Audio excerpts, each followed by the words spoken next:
बुद्ध धर्म के संस्थापक गौतम बुद्ध का जन्म 563 बीसी में हुआ। बुद्ध की माता उनके जन्म के 7वें दिन ही मर गई, तब उनका लालन पालन उनकी विमाता प्रजापति गौतमी ने किया। बुद्ध के बचपन का नाम सिद्धार्थ था तथा 16 वर्ष की आयु में उनका विवाह कर दिया गया।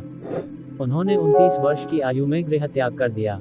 6 वर्ष की कठिन तपस्या के बाद 35 वर्ष की आयु में वैशाखी की पूर्णिमा की रात निरंजना नदी के किनारे पीपल वृक्ष के नीचे उन्हें ज्ञान की प्राप्ति हुई।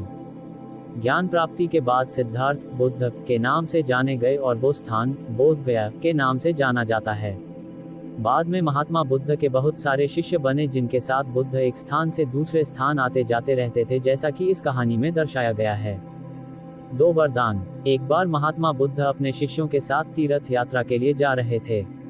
चलते चलते रास्ते में एक गांव आया। महात्मा ने कहा, आज का विश्राम इसी गांव में करते हैं। ये कहकर शिष्यों सहित उस गांव में चले गए। गांव के लोगों ने महात्मा को देखा तो बड़े प्रसन्न हुए और महात्मा के लिए बहुत अच्छा आसन लगाया। सभी अपने अपने घरों से अच्छा पकवान बनाकर लाए। रात होने पर सभी बच्चे, बड़े, स्त्रियां महात्माओं के पैर दबाने लगे और आराम से बैठकर ज्ञान की बातें सुनते रहे। सुबह हुई तो महात्मा बुद्ध ने गांव वालों से कहा, अच्छा अब हम चलते हैं, आप सभी हम जाने की अनुमति दे। गांव वालों ने कहा, महाराज एक दिन तो और रुकिए, लेकिन महात्मा ने कहा, नहीं बच्चों अब हम जाते हैं, कभी फिर आएंगे। ये कहकर महात्मा चलने लगे और चलते हुए महात्मा बुद्ध ने गांव वालों को वरदान दिया और कहा, सबके सब उजड़ जाओ। ये वरदान देकर महात्मा चले जाते हैं। चलते चलते शाम हुई तो महात्मा एक दूसरे गांव में पहुंचे।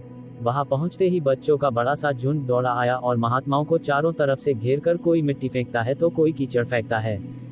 शोर मचाने लगे। महात्मा लोग बड़ी मुश्किल से उनसे पूछा छुड़ा कर एक जगह गए और जो अपने पास फटा पुराना कंबल था बिछाकर बैठ गए। काफी देर बाद गांव के कुछ बड़े व बूढ़े आए। वे सब भी महात्माओं को देखकर हंसने लगे और मजाक उड़ाने लगे। एक जवान ने तो महात्माओं का कंबल ही छीन लिया और कहा, इनके क्या काम आएगा, कम से कम मेरी भैंस तो उड़ेगी। वे महात्माओं का अपमान करते हुए चल गए। महात्माओं ने भूखे प्यासे रहते हुए बड़ी मुश्किल से रात बिताई। सुबह होते ही महात्मा चलने लगे और चलते हुए महात्मा बुद्ध ने गांव को वरदान दिया कि सबके सब बसे रहो।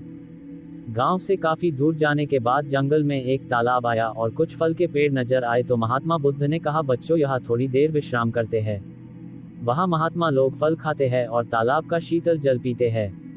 तब एक शिष्य ने कहा, महात्मा क्षमा करे, हमें एक बात खटक रही है, आप नाराज न हो तो हम पूछ सकते हैं। तब महात्मा बुद्ध ने कहा, बोलो बच्चों, क्या जानना चाहते हो।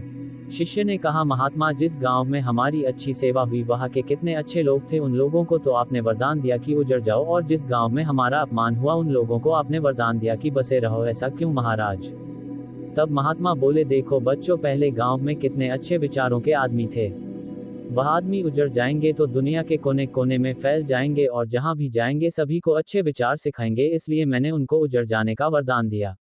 और जो दूसरा गांव था वहां के लोग पापी व बेवकूफ थे, वे जहां भी जाएंगे तो अन्य लोगों को पाप व अन्याय करना ही सिखाएंगे, इसलिए उनका एक जगह ही टिका रहना ठीक है। इसी कारण मैंने उनको वरदान दिया कि बसे रहो।